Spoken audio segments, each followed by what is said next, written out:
धन्यवाद धन्यवाद। ला एक आसन बिछाओ, बैठा दो, आओ बच्चा बैठो, आओ कैसे हो आप? कृपा है आपकी। बैठ जाओ, आसन में बैठ जाओ। इनको चुनरी पहनाओ, इनको दुपट्टा लाओ, इनको भी दुपट्टा लाओ। पूज्य गुरुदेव भगवान, अभी भगवान श्रीमन नारायण की प्राण प्रतिष्ठा हो रही है 7 से 10 फरवरी। अच्छा, गौरी गोपाल में। श्री चरणामृत। कौन से ठाकुर विराजमान? भगवान श्रीमन नारायण, भगवान श्री सीताराम चंद्र। अच्छा, वे ठाकुर जी विराजेंगे।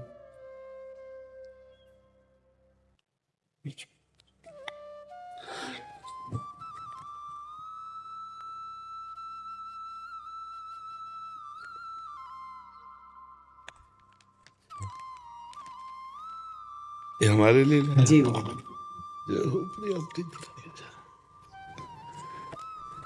श्री जी को पहले अर्पित कर देना, जाकर के बोलते हैं। तो बस इतना अपने जीवन में ध्यान रखना कि कभी अर्थ की लोलुपता ना आने पावे, धर्म की प्रधानता रहे और वाणी शास्त्र संयम से रहे और अर्थ चरणों में रहे। मस्तक पर कभी अर्थ न चढ़ने पावे। अर्थ नहीं, मस्तक तो सिर्फ भगवान के लिए है, अर्थ चरणों में, मस्तक पर भगवान और वाणी में शास्त्र सम्मानित शब्द, तो सदैव विजयी रहोगे। जहां कहीं हमारे अंदर अर्थ की प्रधानता आ जाएगी, दिमाग अर्थमय हो जाएगा, वहां हम हार जाएंगे। संसार में अर्थ ही सब कुछ नहीं होता, एक प्रतिष्ठा भी होती है। तो आप अपने पीछे भी जैसे आए थे तो आपको यही कहा था कि बहुत सावधान, क्योंकि अगर 100 लोग आपको प्रणाम करने वाले हैं तो 5 आपको गिराने वाले भी हैं। उन 5 के सामर्थ्य आप तक ना पहुंच पाए, इसलिए अर्थ प्रधानता मत रखना, सदैव धर्म का आश्रय रखना और वाणी से शास्त्र सम्मत, जो शास्त्र सम्मत नहीं थे, जैसे हमसे कोई पूछा तो हम कहते थे हमको ज्ञान नहीं, हमने संतों से सुना है, जो शास्त्र से पढ़ा है वो हम आपको बता देते, जो नहीं पढ़ा हमें नहीं ज्ञान होगा। बस भगवत प्राप्ति की चर्चा कीजिए। जैसे कोई प्रश्न करता है तो ऐसे जरूरी नहीं कि हर प्रश्न का उत्तर हम दे दें।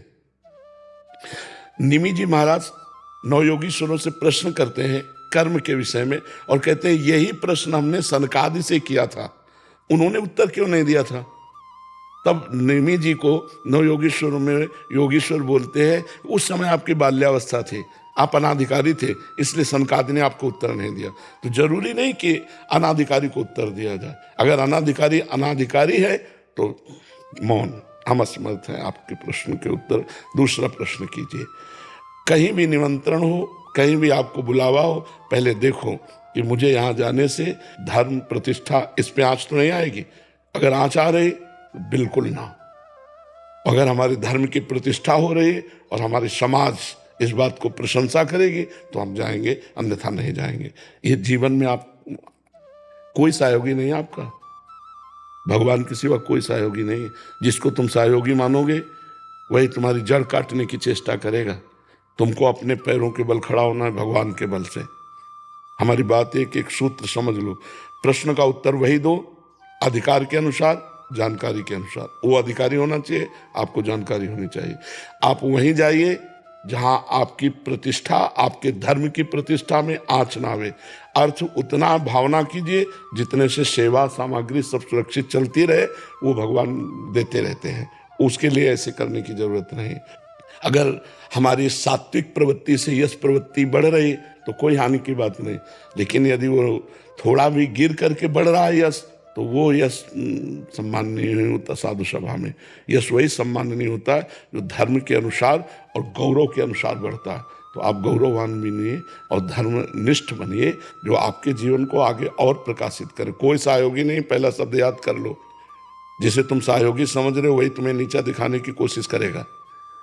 आपको अगर उन्नतिशील बहुत समय तक टिके रहना है धर्म क्षेत्र में, तो आपको अपने पैरों के बल खड़े होना पड़ेगा। इसके लिए आपको परिपक्व रहना होगा, स्वयं परिपक्व रहना होगा। यश बढ़ने में वर्षों लगते हैं, धूमिल होने में 2 मिनट लगते हैं। 2 मिनट में सब चौपट हो जाता है। इसलिए जो भगवान ने आपको दिया है यश जो भगवान ने आपको पवित्रता दी उसका निर्वाह आप कीजिए, संयम से स्वयं रहिए। कहीं भी कभी भी जो भगवान ने अर्धांग में विराजमान कर दिया इसके सिवा कभी दृष्टि नहीं डालनी। नजर नीची करके बात करो, उत्तर दिया, खत्म खेल। कभी किसी से किसी तरह का लगाव ना होने पाए तो कभी जीवन में तुम्हें कोई गिरा नहीं सकता। यही होते हैं कंचन कामिनी, गिराने वाले। कीर्ति तो हरि के द्वारा दी हुई होती है, वो अपने प्रयास से नहीं आती, हरि के प्रयास से आती है। न कामिनी में कभी आकर्षण हो, न कंचन में कभी आकर्षण हो। कंचन तो अपने आप बरसेगा जब हम धर्म में चल रहे हैं। जैसे समुद्र में बिना बुलाए नदियां अपने आप जा रही, ऐसे धर्मात्मा पुरुष के पास समस्त वैभव अपने आप आ जाता है। खूब आनंदित रहो, प्रसन्न रहो और हमारे सनातन धर्म को आगे बढ़ाओ। जब कभी कोई सत्संग करो उसमें नाम की प्रधानता जरूर करो, क्योंकि कलयुग में केवल नाम के द्वारा कल्याण हो सकता है। शास्त्रीय सिद्धांत भी है, कृतयुगे ध्यायते विष्णु त्रेतायाम जयते मखई द्वापरे परिचर्यायाम कलो तद्धर कीर्तनात्। हरि कीर्तन के सिवा कुछ नहीं है।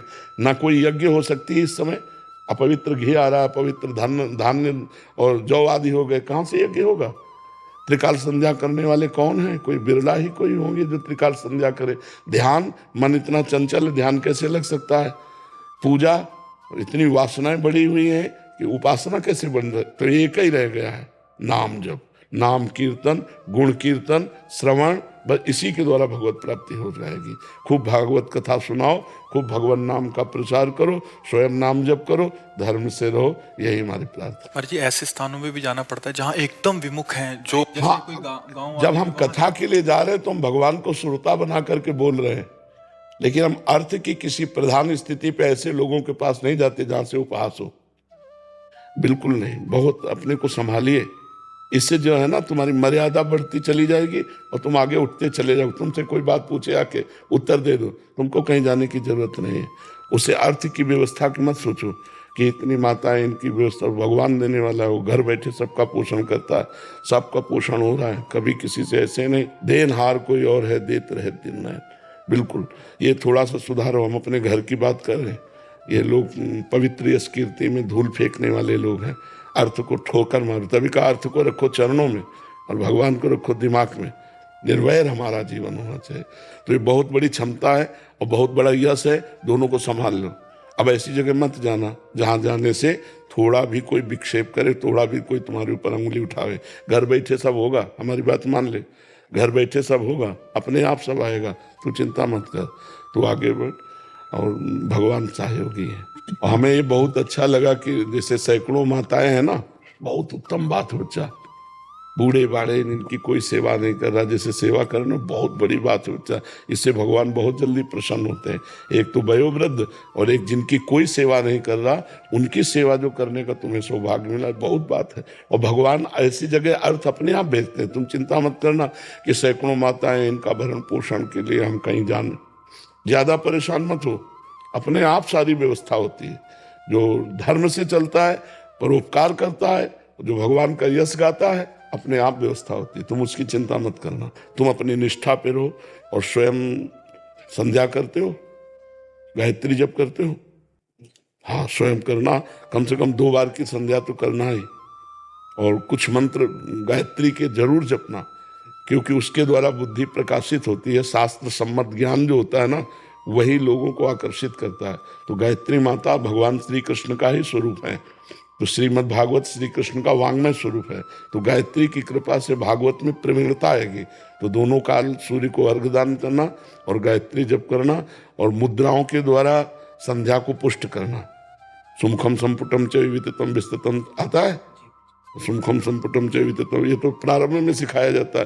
तो गायत्री मुद्रा के साथ गायत्री का जप निश्चित, इससे आप सुरक्षित बने रहेंगे। गायत्री देवी बुद्धि को प्रकाश करने वाली है।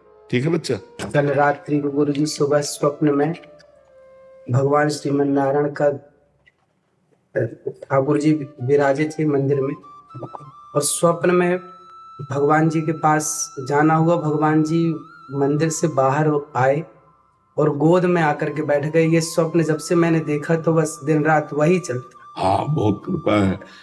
ऐसा लगता भगवान जी ने कहा कि हमें खीर और कढ़ी खिलाओ। जी। तो ठाकुर जी अभी भगवान जी विराजेंगे ना, जी। तो मैंने बोला कि सबसे पहले ठाकुर जी को वही भोग लगाएंगे।